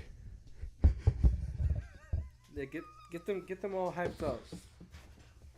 All right, well, let me go ahead and really quick pull it up. So, yes, for people who do like UFC 309 is going to be happening here in the next week and a half, I believe. So it's not going to be this coming up weekend, but the following weekend, we have John Jones versus Stipe Miocic. It's going to be, everybody and their mother knows kind of how this fight's going to go. I mean, if you look at the betting odds right now, I think John Jones is at minus 900 as far as money line, and even him as a TKO knockout submission, anything like that, still's at like a minus 4 something. So as far as betting, I wouldn't touch that fight personally, that particular one off that card. That one's just going to be interesting just as far as watching it. I mean, really overall not going to be interesting because we kind of already know that John Jones is just going to manhandle Stipe. And also breaking news coming out of the USC from the Dana White, the 12-6 elbow is now legal.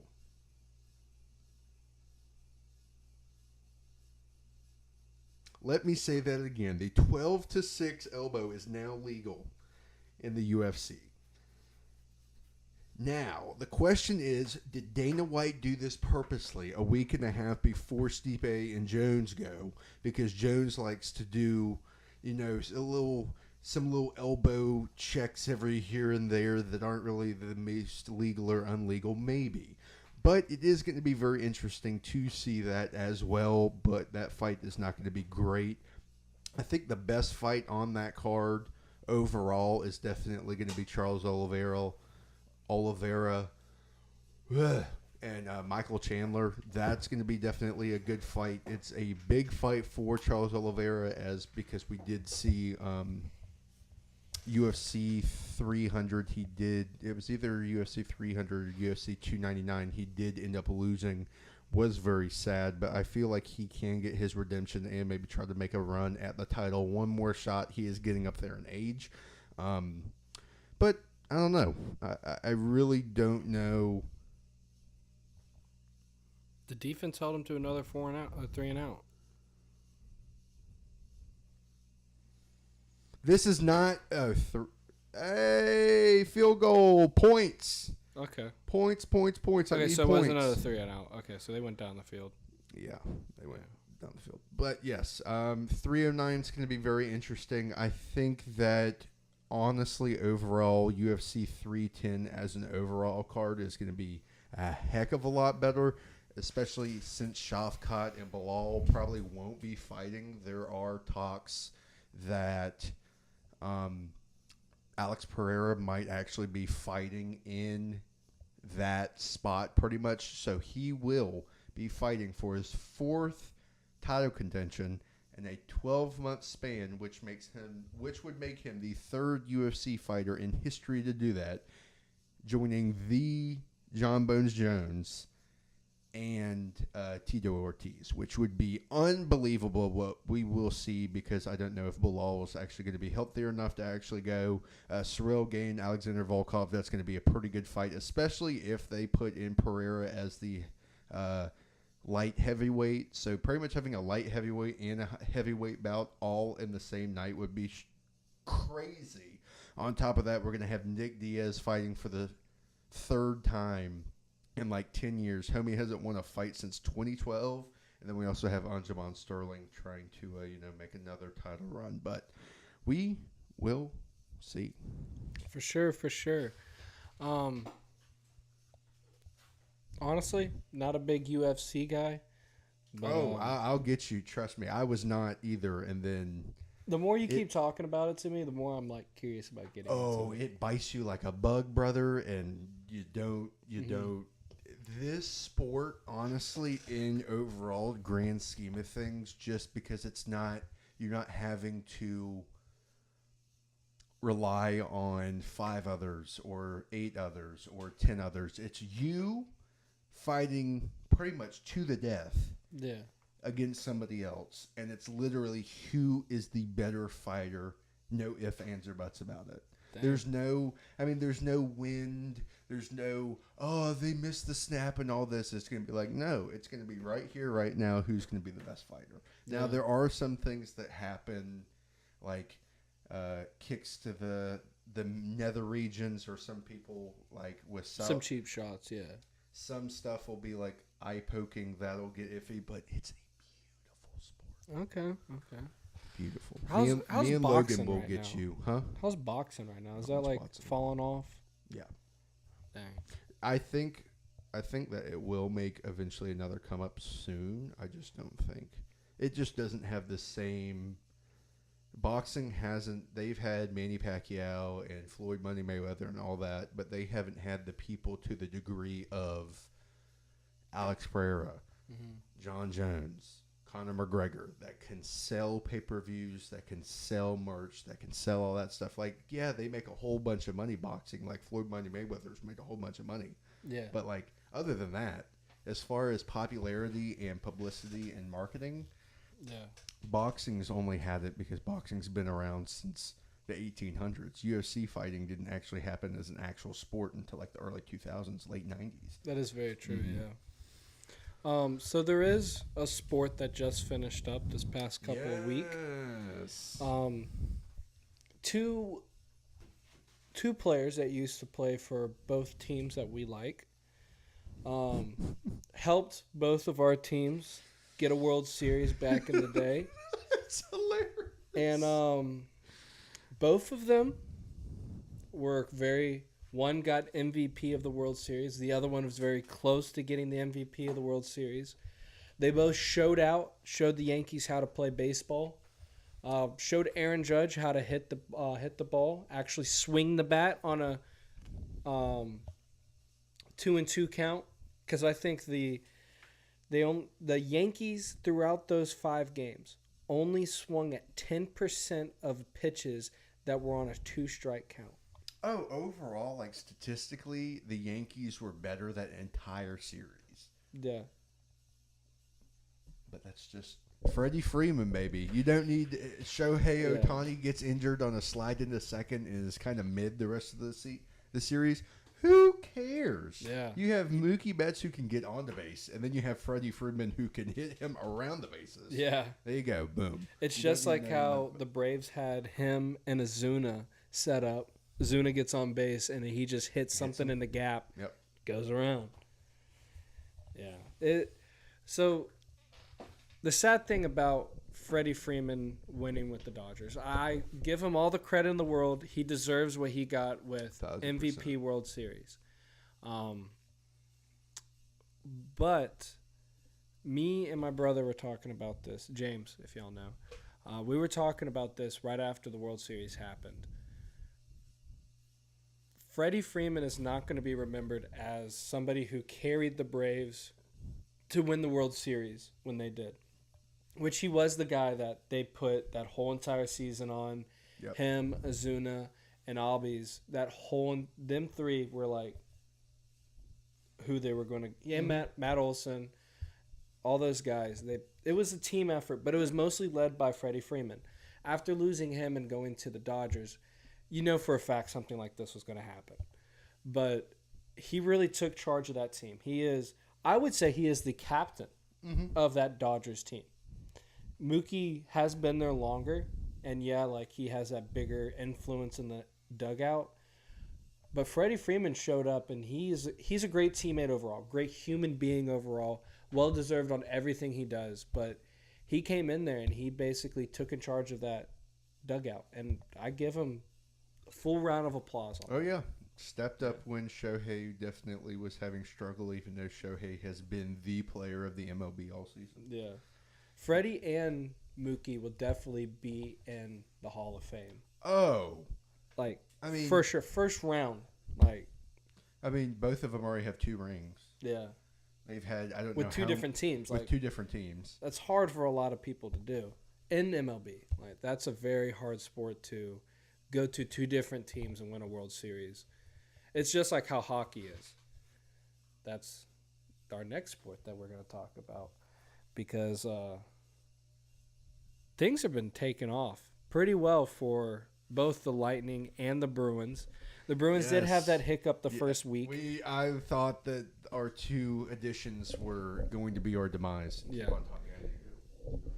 But this season's starting to turn around for both the Lightning and the Bruins.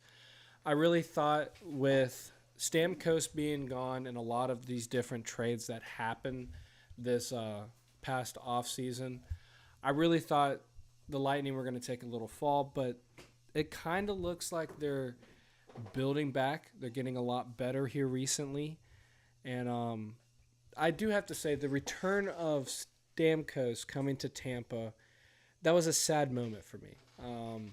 He is somebody who got me into the sport of NHL, got me liking the Lightning, and he's done a lot for the city of Tampa. He was drafted by Tampa when they were a small organization, only a couple years into what they were, and he's helped the Lightning grow beyond what they thought. Back-to-back Stanley Cups. A lot of organizations can't say they have done that. And Stamkos was there. He was the guy who led the charge with Kucherov. And it's sad seeing him gone. But that Predators game kind of had me in my feelings a little bit. But other than that, I do have to say our team is looking really good. Vasilevsky looks really good. Just overall, the Lightning are only 1 game back right now from the Panthers, which the Panthers right now are looking really good. So going down to the Bruins, they are only a game back from the Lightning, but a lot of season to be played. Not even close to the All-Star break, not even close to anything like that. A lot of things to go through. But very exciting to see both young teams of the Bruins and the Lightning see what they can do this year. Can't give the Panthers a back-to-back. But it would be cool seeing 2 Florida teams be able to do something like that. But,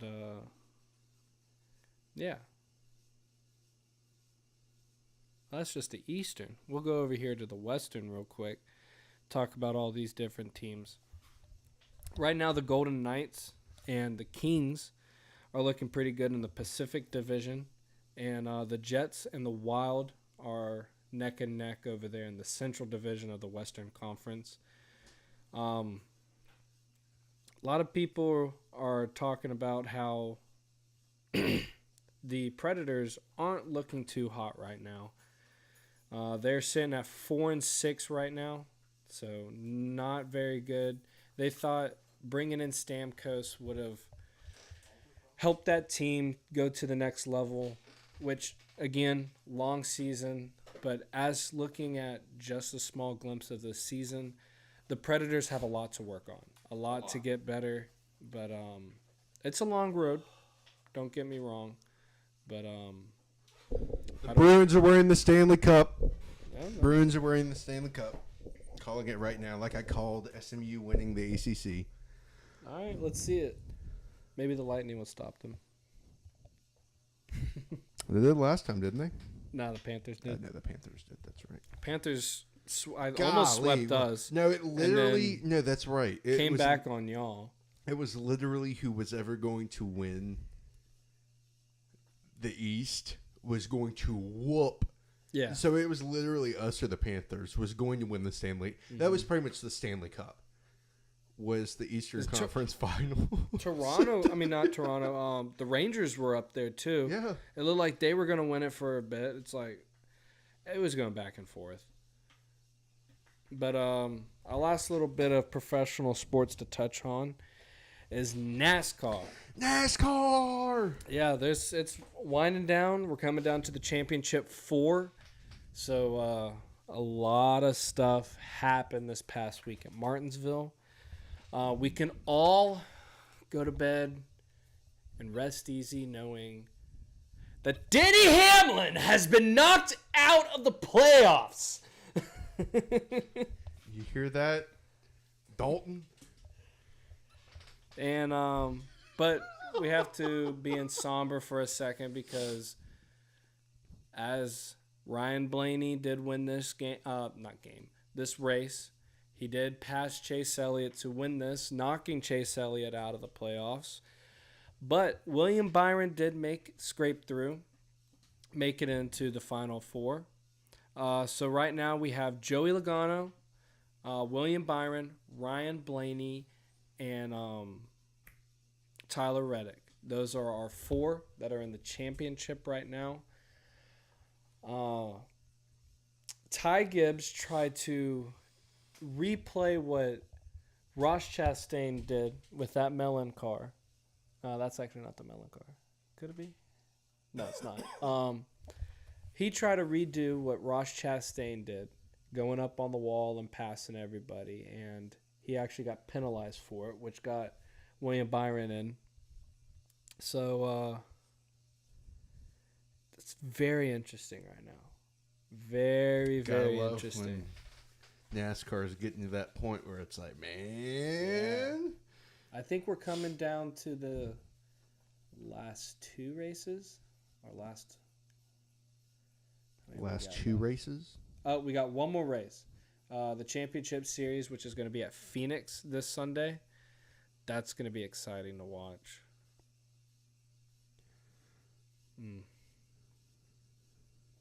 That's going to be a good race. Xfinity Series 2, they had a crazy finish this past week. A fight broke out, same with the Truck Series. So fight broke out? Yeah. So if y'all not watching any of the Truck Series, Xfinity Series, or Cup Series, this is y'all's last week to watch that. Championship is this week, so be aware, be advised, and boogity boogity boys, let's go racing. Oh my goodness. Go Bucky. Go. Oh, Bucky. I'm telling you, we're watching the Bucks game right here. Bucky Irvin is going to be the future of Tampa. He is a great running back. Another play right there. If I was Rashad White, I'd be a little scared. I appreciate you helping us win a Super Bowl. Mm-hmm. This dude was a steal from Oregon. This is what we thought Leonard Fournette was going to do. Yeah, exactly. But we got Leonard Fournette after he had been beaten up and destroyed at Jacksonville. Same thing with Dalvin Cook. If we would have gotten Dalvin Cook instead of OJ Howard, who knows? Who knows what could have happened? Because they just ran him into the ground. They went back to back in the draft, right? Otten. I don't know. Tampa's driving down the field. All right, we're going to stay on with this drive right here. So they are positioned at, 30? Or not 30, 40? Like 25.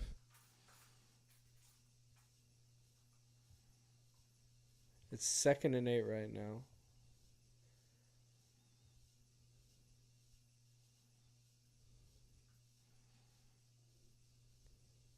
Oh, it is at the 20. It's at the 19 right now. Baker throws it off to Irvin. Golly. It's negative a yard. It's going to be at the 20-yard line. This is not helping the 20 and a half. Ah, God, this ain't going. Hey, Baker looks calm right now. He is. All right, actually, you know what, Baker? I need back-to-back tutties for you, right quick. I need. We're in field goal range. We can tie it up right here. I need 17. I need 17-14 going in the half.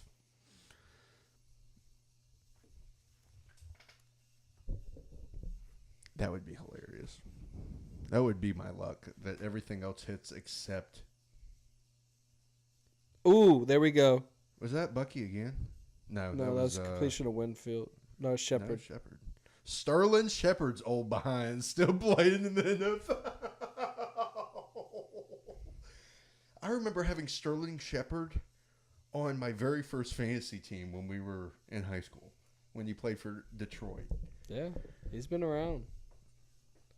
I'm glad we have him. Yeah. Because if we didn't have, we'd literally just have Otten pretty much. That's the only 2 wide receivers we got on the field right now. Oh, it is. Go, baby. There you go, Tuddy, Bucky. let's go. Oh, that's let's Rashad go. White right there.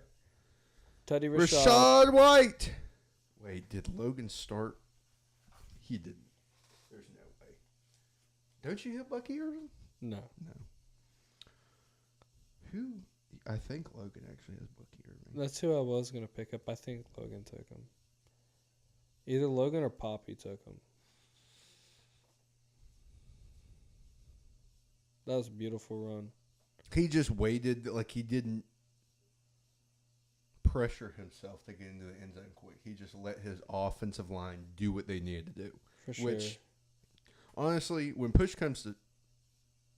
that was blocked. You know how poetic it would be if this Bucks team is the one who breaks Kansas City's undefeated season? 4-4 without Godwin or...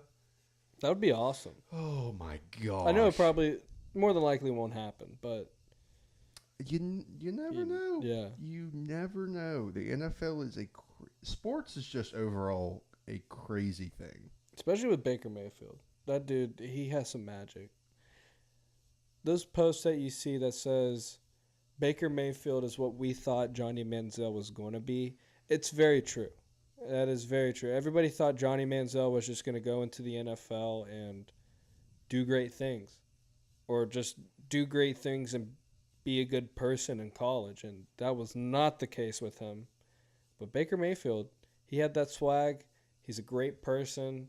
And he's a great football player. Who has him? Does nobody have him?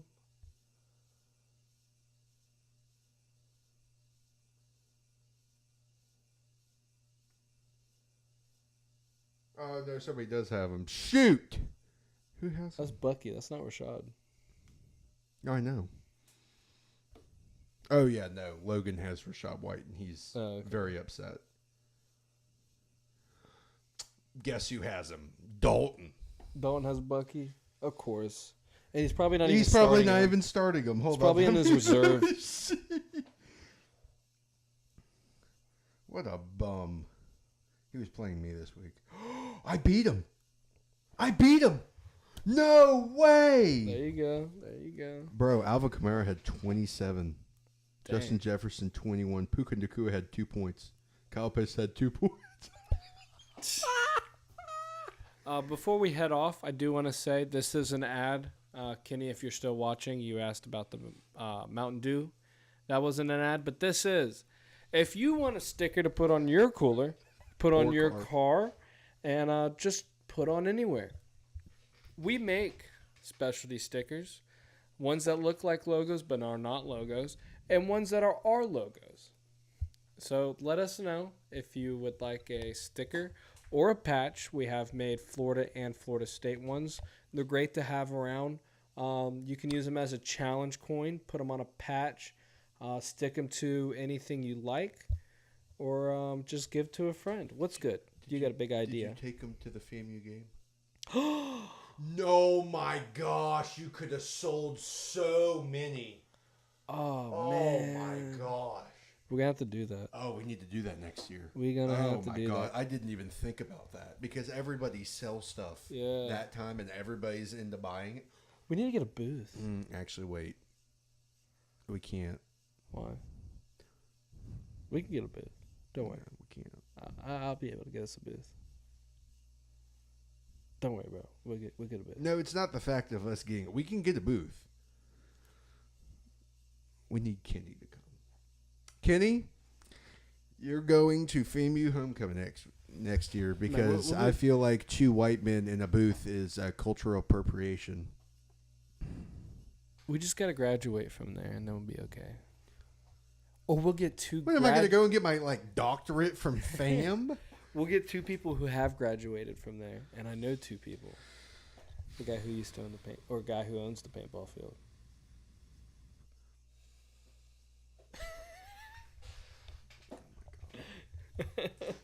I love when I say graduates from FAM, your automatic thought is more white people.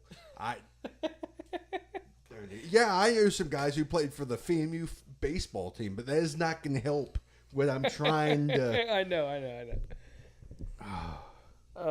But I did have a great time at FAMU homecoming. Oh, yeah. I bet you did. It was awesome. But, yeah, patches. Yeah. Patches, stickers. I know y'all love the Marlboro. I know y'all like the... Or, wait. The Bush and Bud Light.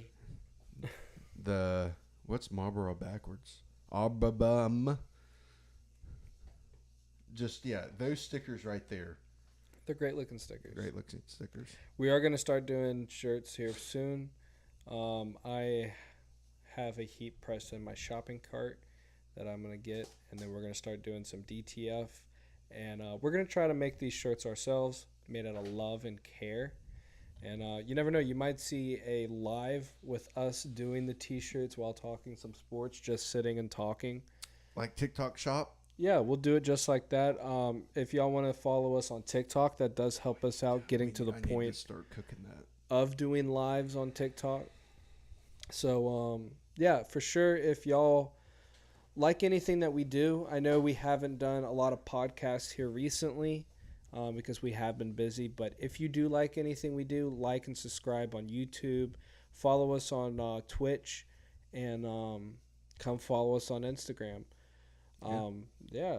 Definitely check out the YouTube channel because that's pretty much where we just throw everything. Because Twitch is a beautiful streaming service. I definitely say overall it's better than any other thing that you could use for streaming.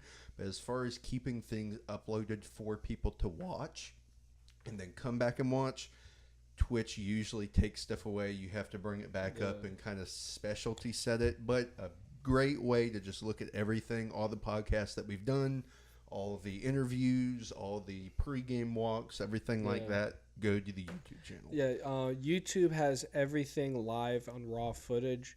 At one point, I was editing our podcast and going through and putting it on there without the countdown and without our commercial breaks, like our little countdown our breaks we used to do. Given that we haven't done breaks anymore, I'm just going to leave the raw footage straight up there on the YouTube channel. If you just go to the live section You'll be able to see everything we have posted, or every live we have done. But other than that, if y'all want to see some funny clips, let us know, because we might be having somebody come on and help us with our marketing here soon. So that's pretty exciting. Indeed. Yeah. But other than that, I think we're about at a wrap. I think we are too. Yeah. R.I.P. Tampa Bay Bucks and Florida State season. Never know. Never know. Well, Florida State season, but you never know about the Bucks. We're going to get murdered this weekend. Murdered. Notre Dame can name its score. Ooh. You never know. Or it could be like that one Notre Dame game up there that we had no business being close in, and we somehow took that game until like the last 3 minutes. Yeah. Who knows? We'll see. Who y'all play? Oh, we played Texas this week. At Texas? At Texas. Oh, I think they might start Arch. Yeah, it's basically a cupcake game for them. Well, no, it's the fact that, Ewers... Yeah, he's still hurt, right? No, but the last game that Texas played, they were doing like a 2-quarterback set. Oh, really? Mm-hmm. Dang. Kind of like FSU's doing with Luke and Brock. Yeah. All right. Well, thank y'all so much for watching. We just saw Patrick Mahomes just throw it to Just a wide dart. open wide receiver. Wide open. Yeah. Who's not Travis Kelce? No, number 84. They just drew a penis on the screen. That wasn't good.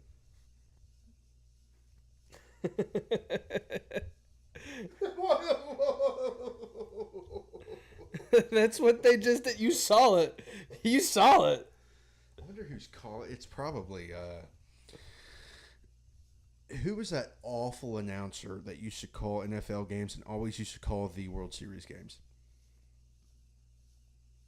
Like always. We will see you later tonight. Oh, you talking about like that Bob? He called the Big Papi Grand Slam against Detroit. Bob Costel? Mm-mm. He was good, though. I liked him. Fox? No, not Fox. It was some weird... Joe Buck. Joe Buck. Joe Buck. Oh, like man. Yeah. The GOAT. Yeah, but thank y'all for watching. Episode 45 is in the books. It is. We are less than 5 episodes away from our 50th episode. Hopefully by then we'll have a new look about how we have a thing set up. That's crazy. We're going to have all 5 of us together. Yes. Talking about some sports, reminisce some memories that we've done here in the past. And shooting the bahook. Yeah. As they like to say. For sure. Slovenia. Yeah. I think we're going to have to keep this on here. Oh, yeah, definitely. Hang it up in the Lavore. Yeah. Alrighty, well, we'll see y'all later. Peace out. Y'all be safe on the love. streets. And strike.